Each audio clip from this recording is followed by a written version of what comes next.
ഒരു തീ ഇത് കാണുന്നുണ്ടോ? നോക്കിയാൽ ശരിയല്ലേ ഞാൻ കാണിക്കുന്നതൊക്കെ? ആ കറക്റ്റാ.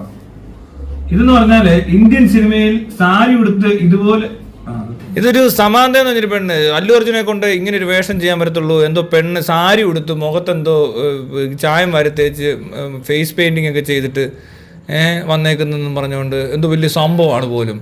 ഇവള് ഈ സിനിമയൊന്നും കണ്ടിട്ടില്ലേ? ഇവിടെ ശ്രീവേഷം കെട്ടിയേക്കുന്ന ആദ്യമായിട്ട് അല്ലു അർജുനാണോ ഇവള് കണ്ടത്? അവനെന്തോ നാഷണൽ അവാർഡ് ആയതുകൊണ്ട് എങ്ങാണ്ടൊന്ന് ആരാണ്ട് മേടിച്ച് കൊടുക്കുവോ, അങ്കിളിനോട് പറഞ്ഞപ്പോൾ പുതിയ ഒരെണ്ണം മേടിച്ച് കൊടുക്കുന്ന പോലത്തെ പരിപാടിയാണ് നടത്തിയിട്ടുണ്ട്. അല്ല വലിയ നടനായിട്ടൊന്നും എനിക്ക് തോന്നിയിട്ടില്ല ഇന്നുവരെ. ഇവിടെ ഏറ്റവും നല്ല ശ്രീവേഷം കിട്ടിയത് കമലഹാസൻ, അവൈ ഷൺമുഖി, അവൈ ഷൺമുഖി. അത് ഏതൊരു പാട്ട്, ഏതാ പാട്ട് എങ്ങനെയാണ്, അവൈ ഷൺമുഖി. ഒരു സിനിമ മുഴുവനും കമലഹാസൻ നല്ല സൂപ്പറായിട്ട് ഒരു സ്ത്രീവേഷം കെട്ടിയിട്ടുണ്ട്. അമിതാഭ് ബച്ചനും അമീർ ഖാനും സൽമാൻ ഖാനും ഒക്കെ ഇതേപോലെ ഓരോ പാട്ട് ചെയ്യുന്ന എല്ലാവരും സിനിമയ്ക്കകത്ത് എന്തെങ്കിലുമൊക്കെ കാണിക്കാനായിട്ട് ഓരോന്നൊക്കെ ചെയ്യാറുണ്ട്. മായാമോഹിനി, ദിലീപ്, ഇങ്ങനെയുള്ള ഓരോ വേഷം കെട്ടുകൾ പലരും കാണിച്ചിട്ടുണ്ട്. ഇവള് ഈ സിനിമയൊന്നും കാണാത്ത ഇപ്പൊ ആരുടെ കുഴപ്പമാണ്. പിന്നെ അല്ലു അർജുൻ, മമ്മൂക്ക ചെയ്തിട്ടുണ്ട് ചെറുതായിട്ടൊക്കെ, ലാലേട്ടൻ ചെയ്തിട്ടുണ്ട്. ഇട്ടിമാണിക്കകത്ത് ഡാൻസ് കളിക്കുന്നുണ്ട്. അങ്ങനെയൊക്കെ ചെയ്തിട്ടുണ്ട്. മാർഗം കളി അല്ല, ഞാൻ പറയുക ഈ വേഷം കെട്ടലൊന്നും വലിയ. അവൾ ആദ്യമായിട്ടാണ് സിനിമ കാണുവാന്ന്. ഇത് സിനിമാ മേഖലയിലാണ് പ്രവർത്തിക്കുന്നത്. നായികയോ എന്തോ ആണോ അവള് സിനിമ കാണാതെ സിനിമയെ വന്നവളെന്നൊക്കെ പറയുന്നത് ഭയങ്കര കഷ്ടം തന്നെ. അടിച്ചങ്ങ് വിട്ടേക്കോ. ഉടനെ കുറെ പേര് ചാനലുകാർ അവൾ അങ്ങനെ പറഞ്ഞു. അതിന് അല്ലു അർജുൻ്റെ ഈ സിനിമയുണ്ടല്ലോ, പുഷ്പ 2 എന്ന് പറയുന്നത് തിയേറ്ററിലൊന്നും ആളില്ല. ഇവിടെ പറയുന്നത് ബോംബെ ഭയങ്കര ഹിറ്റാണെന്ന്. ബോംബെ പറയുന്നു കേരളത്തിലും തമിഴ്നാട്ടിലൊക്കെ ഭയങ്കര ഹിറ്റാണെന്ന്. 1000 കോടിയായി. 1000 കോടിയായി. 1000 കോടി. അത് വേറെ. അപ്പൊ ഇതെല്ലാം നടക്കുന്നുണ്ട്. പക്ഷെ ഇത് ഓൺലൈനിലുണ്ടല്ലോ. നമ്മൾ ഫേസ്ബുക്കിൽ കയറി കഴിഞ്ഞാൽ പുഷ്പ തിയേറ്റർ ഫുള്ളാണ്. പുഷ്പ എന്ന് പറഞ്ഞ പോലത്തെ പടം ഇതുവരെ ഇന്ത്യയിൽ ഇറങ്ങിയിട്ടില്ല.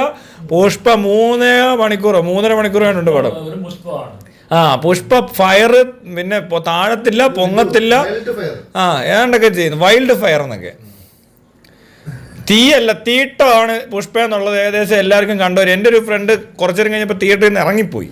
എന്നിട്ട് ഓൺലൈനിൽ നിർത്തിയിട്ടില്ല. വാർത്തക്കാർക്ക് ഈ ചിക്കിരി കൊടുത്ത ഇമാർ എന്ത് തെണ്ടിത്തരവും ചെയ്യുന്നവരായി മാറിയേക്കുവാണല്ലോ ഈ അമേദ്യമ പ്രവർത്തകർ. അപ്പോൾ അതുകൊണ്ട് ഓൺലൈൻ മീഡിയ മാത്രമല്ല, മെയിൻ മീഡിയ അടക്കമാണ് ഈ പോസ്റ്റ് ഇടുന്നത്. നാട്ടുകാരെ പറ്റിക്കാൻ അവർ പ്രൊമോഷനാണ് ചെയ്യുന്നത്. എന്ത് പൈസ കൊടുത്ത ഏത് തെണ്ടിയന്മാർ പൊക്കി പറയും. അതുപോലെ തന്നെ പൈസ കൊടുത്ത എന്ത് കള്ളത്തരവും പറയും. അത്രയ്ക്ക് ഉളുപ്പില്ലാത്തവന്മാരായി മാറിക്കഴിഞ്ഞിരിക്കുകയാണ് ഇവിടുത്തെ മാധ്യമ പ്രവർത്തകരെല്ലാം.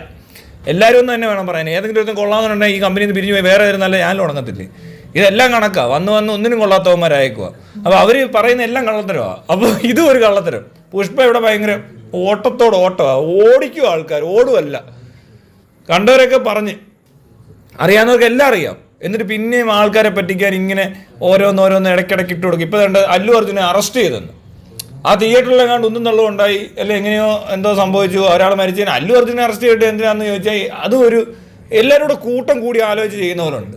പോലീസും മീഡിയയും എല്ലാവരും കൂടെ ഒരു പബ്ലിസിറ്റിക്ക് വേണ്ടി ഒന്ന് സഹകരിക്കുന്ന പോലെ എനിക്ക് തോന്നുന്നുള്ളൂ.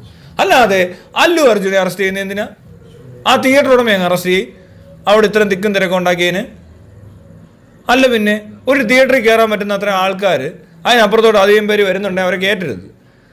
അല്ല പിന്നെ അവിടെ കിടന്നുകൊണ്ട് അലമ്പുണ്ടായെന്ന് പറഞ്ഞാൽ അല്ലു അർജുൻ എന്ത് ചെയ്യാനാ? അതൊരു നാഷണൽ അവാർഡ് വിന്നർ ആയ അർജുനെയൊക്കെ അങ്ങനെ ഇമ്മാതിരി ചീള് കേസിന് അറസ്റ്റ് ചെയ്യാവോ? ഇതിപ്പോൾ ഒരുമാതിരി മറ്റടുത്ത പരിപാടിയായിപ്പോയി. എന്തോ ഒരു പബ്ലിസിറ്റി അത്രേ ഉള്ളൂ. ചുമ്മാ ഇങ്ങനെ ഓരോന്ന് ഇട്ട് കൊടുക്കും. കുറച്ച് പേരൂടെ വന്ന് കാണുന്നേ എന്തായിരിക്കും അതിനകത്ത് നടന്നത്.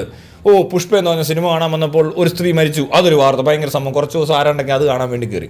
അത് കാണാനല്ല, എന്തുകൊണ്ട് അത് കഴിഞ്ഞിപ്പോൾ അല്ലു വീണ്ടും ഭയങ്കര ഇങ്ങനെ ഓരോ സെൻസേഷൻ ഉണ്ടാക്കി കൊടുത്തിട്ട് മീഡിയക്കാർ ഇതിനെ സപ്പോർട്ട് ചെയ്യുക. പോലീസുകാർക്കും ചിലപ്പോൾ ഇനി അറിയത്തില്ല, അവിടുത്തെ ആൾക്കാരല്ല, അവിടെ പോലീസുകാർ സഹകരിക്കുമായിരിക്കും, അല്ലു അർജുൻ്റെ ഫാൻസ് ആയിരിക്കും.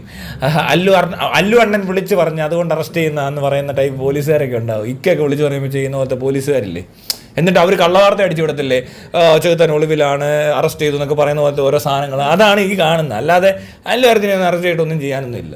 എന്ത് ചെയ്യാനാ ഈ കാര്യത്തിന്? എന്ത് ചെയ്യാനാ? കഷ്ടമുണ്ട്. ഭയങ്കര ഭയങ്കര ഭയങ്കര പരിപാടിയായിപ്പോയി. അത് വാർത്തയാക്കുന്നു. ഇവിടെയുള്ള കുറേ മണ്ടന്മാർ അയ്യോ അഡ്ജസ്റ്റ് ചെയ്തു പോയി കണ്ടേക്കാം, പുഷ്പ കണ്ടേക്കാന്നാണ് വിചാരിക്കുന്നത്. അല്ല എന്ത് ചെയ്യാൻ പറ്റും ഇവരെ കൊണ്ട്? മനസ്സിലാവുന്നുണ്ടോ? ഇമ്മാതിരി ഒടുക്ക് പരിപാടിയായിട്ടൊക്കെ ജീവിക്കുക എന്ന് പറഞ്ഞാൽ തന്നെ എന്ത് പറയാനാണ്, വല്ലാത്ത തരം ജീവിതമാകട്ടോ നാട്ടുകാരെ പറ്റിച്ചുള്ള ജീവിതം.